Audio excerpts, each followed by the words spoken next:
करूज 10वां बाब। 8वीं आफत टिड्डियां। और खुदावंद ने मूसा से फरमाया कि फिरौन के पास जा, क्योंकि मैंने उसका दिल और उसके दरबारियों का दिल सख्त कर दिया है, ताकि मैं अपनी ये निशानियां उन पर जाहिर करूं, ताकि तू अपने बेटे के और अपने पोते के कानों में बयान करे कि मैंने मिस्रियों से क्या किया और क्या क्या निशानियां मैंने उनमें दिखाई, ताकि तुम जानो कि दर हकीकत मैं ही खुदावंद हूं। तब मूसा और हारून फिरौन के पास गए और उससे कहा कि खुदावंद इब्रानियों के खुदा ने यूं कहा है कि कब तक तू मेरे सामने आजिज़ी करने से इनकार करेगा। मेरे लोगों को जाने दे कि मेरी बंदगी करें, और अगर तू मेरे लोगों को जाने ना देगा तो देख, कल के रोज मैं तेरे सारे मुल्क पर टिड्डियां लाऊंगा, और वो जमीन की सतह को ढांपेंगी कि कोई उसे देख तक न सके, और औलों से जो कुछ बाकी बचा है वो खा जाएंगी, और तेरे सब दरख्त जो खेतों में उगे हैं उन्हें भी खा जाएंगी, और तेरे घर और तेरे दरबारियों के घर और तमाम मिस्रियों के घर भर जाएंगे, ऐसे कि तेरे बाप दादा ने और तेरे बाप दादा के बाप दादा ने जब से कि वो जमीन पर आए आज तक कभी न देखा होगा। तब वो फिरा और फिरौन के पास से बाहर चला गया। तब फिरौन के दरबारियों ने उससे कहा, ये आदमी कब तक हमारे लिए फंदा रहेगा? लोगों को जाने दे कि अपने खुदा की बंदगी करें। क्या तू अभी तक नहीं जानता कि मिस्र उजड़ गया? तब मूसा और हारून फिरौन के पास फिर बुलाए गए तो उसने उनसे कहा कि चले जाओ और अपने खुदावंद खुदा की बंदगी करो। लेकिन वो कौन है जो जाएंगे? मूसा ने कहा कि हम अपने जवानों और अपने बूढ़ों और अपने बेटों और अपनी बेटियों और अपने गल्लों और अपने जानवरों समेत जाएंगे, क्योंकि हमें खुदावंद की ईद करना है। फिरौन ने उनसे कहा, खुदावंद तुम्हारे साथ हो, गोया कि मैं तुम्हें और तुम्हारे बाल बच्चों को भी जाने दूंगा। खबरदार, बदी तुम्हारे पेशे नजर है। ऐसा न होगा मगर तुम में से सिर्फ मर्द जाएं और खुदावंद की बंदगी करें, क्योंकि तुम यही मांगते थे। और फिरौन ने उन्हें अपने सामने से निकलवा दिया। तब खुदावंद ने मूसा से फरमाया कि मिस्र की जमीन पर अपना हाथ लंबा कर, ताकि टिड्डियां आ जाएं और जमीन की सब सब्जी को जो ओलों से बच रही है खा जाए। तब मूसा ने अपना असा मिस्र की जमीन की तरफ बढ़ाया, और खुदावंद ने वो सारा दिन और सारी रात जमीन पर मशरकी लू चलाई, और सुबह के वक्त मशरकी लू टिड्डियां ले आई,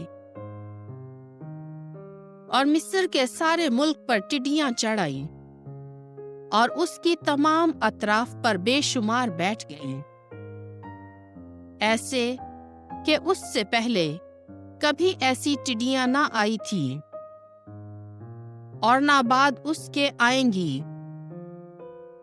बस जमीन की तमाम सतह को उन्होंने ढांपा, यहां तक कि जमीन पर अंधेरा छा गया, और उन्होंने सब सब्जी और दरख्तों के फल जो ओलों से बच गए थे खा ली, यहां तक कि तमाम मुल्क मिस्र में दरख्तों पर और मैदान की घास पर कुछ सब्जी बाकी ना रही।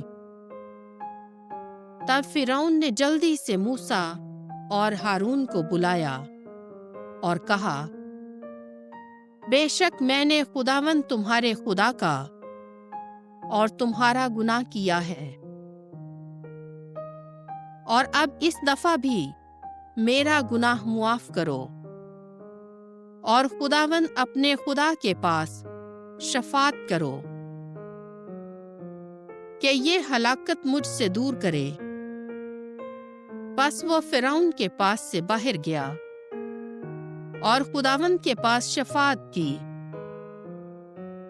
तो खुदावंद ने नहायत तेज मगरबी हवा भेजी जो टिड्डियों को ले गई और उन्हें बहरे कुलसम में डाल दिया, और मिस्र की सब अतराफ में एक टिड्डी भी बाकी ना रही।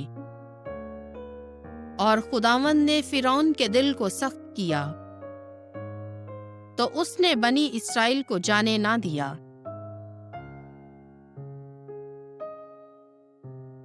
नौवीं आफत, तारीकी। फिर खुदावंद ने मूसा से फरमाया कि अपना हाथ आसमान की तरफ लंबा कर कि मुल्क मिस्र पर तारीकी हो जाए, ऐसी तारीकी जो छुई जा सके। तब मूसा ने अपना हाथ आसमान की तरफ लंबा किया, तो सारे मुल्क मिस्र पर 3 दिन तक नहायत स्याह अंधेरा हुआ कि कोई अपने भाई को ना देख सका, और ना 3 दिन तक कोई अपनी जगह से उठ सका, मगर बनी इस्राएल के सारे मस्कनों में रोशनी थी। तब फिरौन ने मूसा और हारून को बुलाया और कहा, चले जाओ और अपने खुदावंद की बंदगी करो, लेकिन अपने गल्लों और अपने गाय बैल को छोड़ जाओ, और तुम्हारे बच्चे तुम्हारे साथ चले जाएं। मूसा ने कहा कि हमें कुर्बानियां और सोफ्तनी कुर्बानियां भी दे,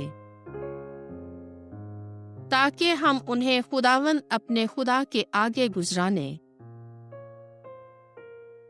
और हमारे मवाशी भी हमारे साथ जाएंगे, एक खुर भी ना छोड़ा जाएगा, क्योंकि हम उन्हीं से लेकर खुदा की बंदगी करेंगे, और जब तक हम वहां नहीं जाते हम नहीं जानते कि उनमें से खुदा की बंदगी के लिए किसकी जरूरत होगी। और खुदावंद ने फिरौन का दिल सख्त किया, और उसने उन्हें जाने देना ना चाहा।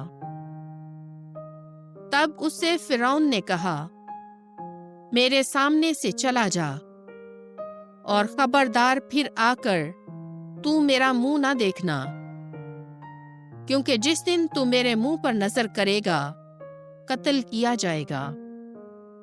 मूसा ने कहा, तूने अच्छा कहा, मैं फिर तेरा मुंह कभी ना देखूंगा।